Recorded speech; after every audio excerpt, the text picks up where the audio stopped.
زندگی آمد برائے بندگی، زندگی آمد برائے بندگی، زندگی بے بندگی شرمندگی۔ میرے واجب الاحترام قابل صد احترام عزیز بھائیوں، دوستوں اور بزرگوں، اور میری آواز سننے والی امت مسلمہ کی باحیا باپردہ ماؤ بہنوں اور میری بیٹیوں، اللہ جل شانہ نے ہمیں اپنی عبادت کے لیے پیدا فرمایا ہے۔ وَمَا خَلَقْتُ الْجِنَّ وَالْإِنسَ إِلَّا لِيَعْبُدُونَ۔ اللہ جل شانہ فرماتے ہیں کہ میں نے انسانوں اور جنات کو اپنی عبادت کے لیے پیدا کیا ہے۔ ساری دنیا کے سارے مذاہب میں عبادت ہوتی ہے۔ یہودی بھی عبادت کرتے ہیں، عیسائی بھی عبادت کرتے ہیں، بدھ مت بھی عبادت کرتے ہیں، ہندو بھی عبادت کرتے ہیں، مجوسی بھی عبادت کرتے ہیں، سب عبادت کرتے ہیں، لیکن اللہ نے انسانوں اور جنات کو اپنی عبادت کے لیے پیدا کیا ہے، اور یہ سارے ادیان باطلہ غیر اللہ کی عبادت کرتے ہیں۔ عبادت مقصودہ اللہ کی عبادت ہے، اللہ کے علاوہ کسی کی عبادت جائز نہیں۔ جتنے بھی معبود دنیا میں ہیں سارے معبودان باطلہ ہیں، سارے باطل معبود ہیں، صرف ایک اللہ کی ذات ہے جو معبود برحق ہے۔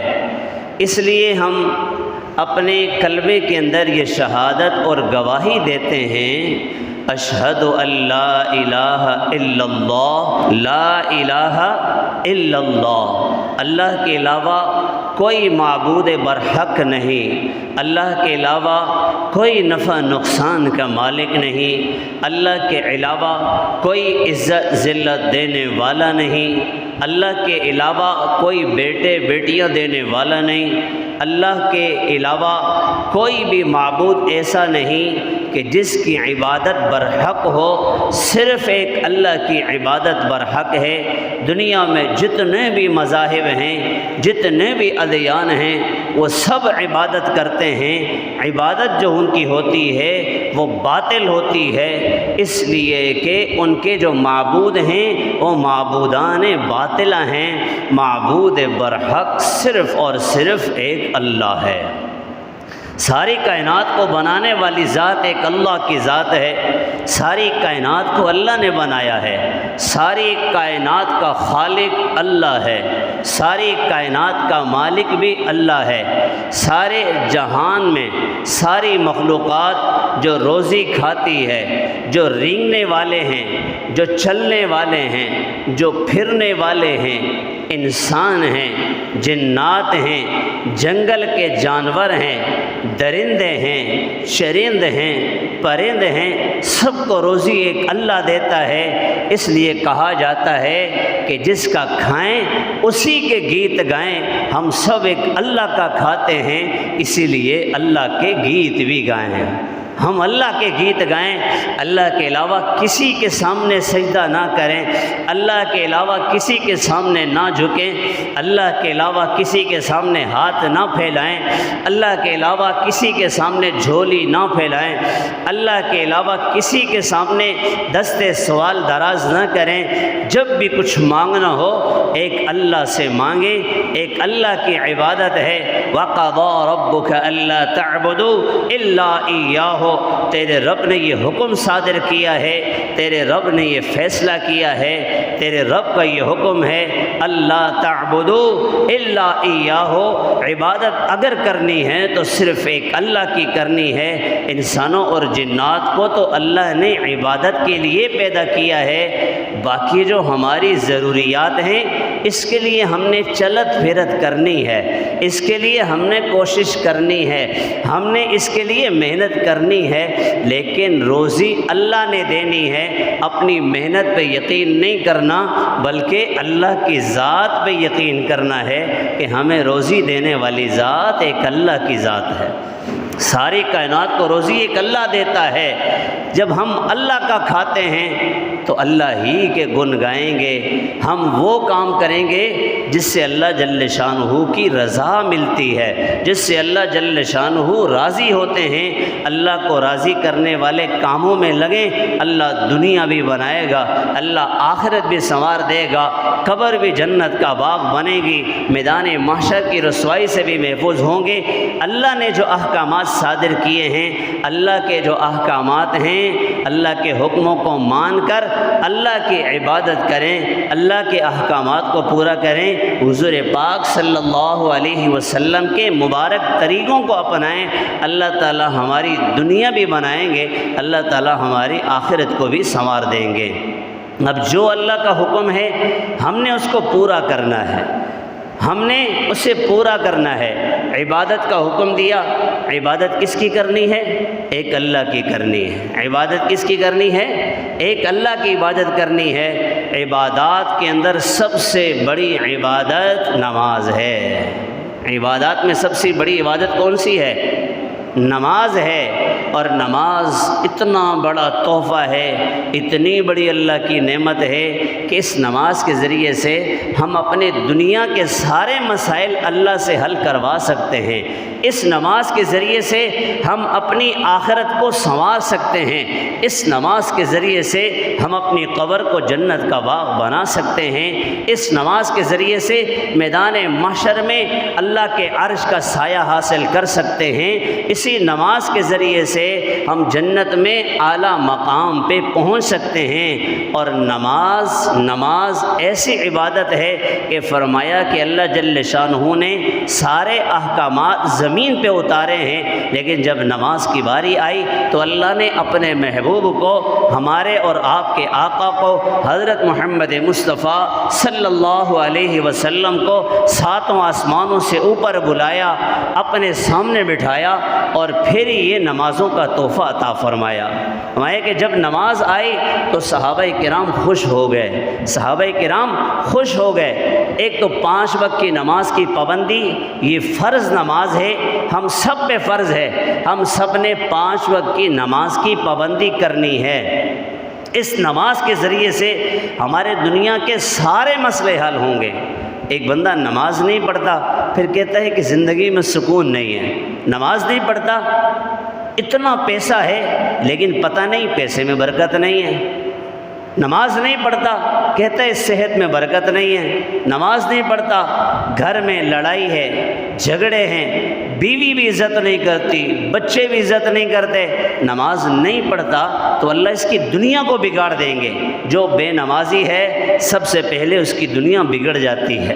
بے نمازی کی زندگی میں سکون نہیں ہے، بے نمازی کی زندگی میں چین نہیں ہے، بے نمازی کے پاس راحت نہیں ہے۔ اگر راحت والی، چین والی، سکون والی زندگی ہم چاہتے ہیں تو اپنی نمازوں کو بنائیں، اپنی نمازوں کو بنائیں، ہماری نمازیں سنت کے مطابق بن جائیں، 5 وقت کی نماز کی پابندی کریں، 5 وقت کی نماز اہتمام سے پڑھیں، پھر دیکھیں زندگی کتنی شاندار بنتی ہے، کتنی مزے کی زندگی بنتی ہے۔ ہم نے نمازیوں کو کبھی رلتے ہوئے نہیں دیکھا۔ جو نمازی ہیں اور نماز پڑھ کے اللہ سے اپنے مسئلے حل کرواتے ہیں ان کا کوئی مسئلہ ادھورا نہیں رہتا۔ حضور پاک صلی اللہ علیہ وسلم کو جب بھی کوئی سخت امر پیش آتا تھا حضور پاک علیہ السلام نماز کی طرف متوجہ ہوتے تھے۔ نماز کی طرف متوجہ ہونا گویا اللہ کی رحمت کی طرف متوجہ ہونا ہے۔ حضرت حذیفہ رضی اللہ تعالی عنہ سے روایت ہے اذا حزبہ امر فزع الی الصلاۃ، حضور پاک صلی اللہ علیہ وسلم کو جب بھی کوئی سخت امر پیش آتا تھا تو حضور فوراً نماز کی طرف متوجہ ہوتے تھے۔ حضور پاک علیہ السلام ساری رات مصلی پہ، اماں عائشہ صدیقہ مطہرہ ہماری امی جان عرض کرتی ہیں یا رسول اللہ آپ تو بخشے بخشائے ہیں، آپ تو بخشے بخشائے ہیں، آپ کیوں ساری ساری رات عبادت کرتے ہیں، ساری ساری رات مصلی پہ ہوتے ہیں؟ میرے اور آپ کے محبوب آقا معصوم ہیں، میرے اور آپ کے آقا پاک ہیں، میرے اور آپ کے آقا کو اللہ نے ساری کائنات میں سب سے بڑا مقام عطا فرمایا ہے۔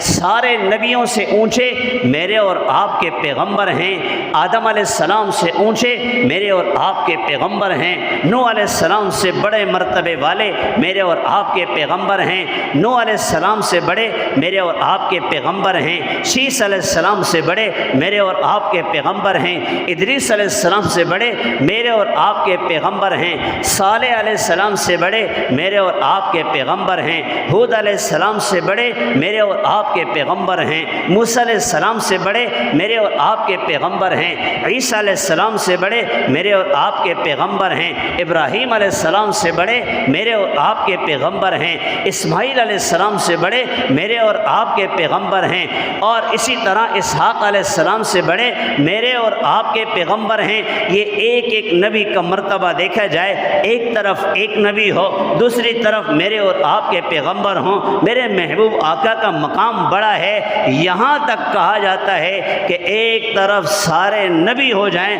دوسری طرف میرے اور آپ کے محبوب آقا ہوں۔ حضور پاک علیہ السلام کا مقام اور مرتبہ سارے نبیوں سے بڑھ کر ہے۔ بعد از خدا بزرگ توئی قصہ مختصر، ساری کائنات میں سب سے بڑے میرے اور آپ کے محبوب آقا ہیں، لیکن حضور پاک علیہ السلام اس کے باوجود عاجزی کرتے ہیں اور اللہ کے سامنے ساری ساری رات مصلی پہ ہیں، ساری ساری رات مصلی پہ ہیں۔ اماں جان نے پوچھا یا رسول اللہ، آپ تو بخشے بخشائے ہیں، آپ کیوں عبادت کرتے ہیں، ساری ساری رات مصلی پہ کھڑے ہیں؟ میرے اور آپ کے محبوب آقا نے فرمایا عائشہ افلا اکون عبدا شکورا، کیا میں اللہ کا شکر گزار بندہ نہ بنوں؟ میرے اور آپ کے محبوب آقا بخشے بخشائے ہیں، اللہ نے اعلان پہلے سے کر دیا گناہ ہے کوئی نہیں۔ میرے اور آپ کے آقا بلکہ سارے انبیاء معصوم ہیں، گناہوں سے پاک ہیں، لیکن میرے اور آپ کے آقا ساری ساری رات مصلی پہ ہیں۔ جب بھی کوئی سخت امر پیش آتا ہے تو وہ فوراً نماز کی طرف متوجہ ہوتے ہیں، نماز کے ذریعے سے اللہ سے اپنے مسائل کو حل کرواتے ہیں۔ میں اور آپ بھی اللہ سے اپنے مسائل نماز کے ذریعے سے حل کروائیں، 2 رکعت نفل پڑھ کے اللہ کے سامنے ہاتھ پھیلائیں، اللہ کو اپنا دوست بنائیں، اللہ کو اپنا دوست بنائیں۔ آپ دیکھیں جب انسان پریشان ہوتا ہے، جب انسان کو کوئی پریشانی ہوتی ہے تو اپنے سب سے قریبی دوست کے پاس جب وہ بیٹھتا ہے نا تنہائی میں، اسے بتاتا ہے یار میرا یہ فلاں مسئلہ ہے، یار کاروباری بندش ہو گئی ہے، سمجھ نہیں آ رہا کاروبار کیوں نہیں چل رہا، پتہ نہیں کیا ہو گیا، یار گھر میں لڑائی ہو رہی ہے، یار میری بیوی میرے ساتھ صحیح معاملات نہیں رکھتی، یار یہ فلاں پریشانی فلاں مسئلہ ہے فلاں مسئلہ ہے، یار تو کوئی اس کا حل بتانا کیا کریں؟ اللہ کو اپنا دوست بنائیں۔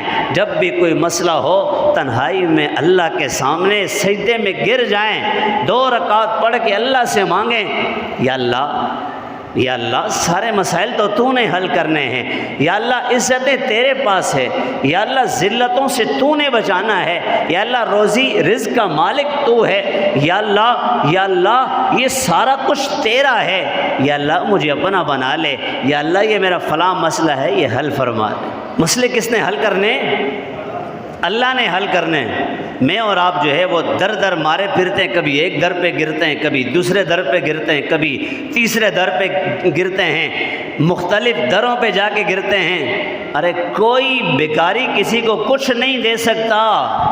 یا ایھا الناس انتم الفقراء الی اللہ، اللہ تعالیٰ فرماتے ہیں تم سارے کے سارے بھکاری، تم سارے فقیر، تم سارے منگتے، واللہ هو الغنی الحمید، غنی ایک اللہ کی ذات ہے، غنی بادشاہ ایک اللہ ہے، حمید قابل تعریف ذات ایک اللہ کی ذات ہے۔ تمہیں جب بھی کوئی مسئلہ ہو تو اللہ سے اپنا مسئلہ حل کروائیں۔ ایاک نعبد و ایاک نستعین، ہر نماز میں، ہر نماز کی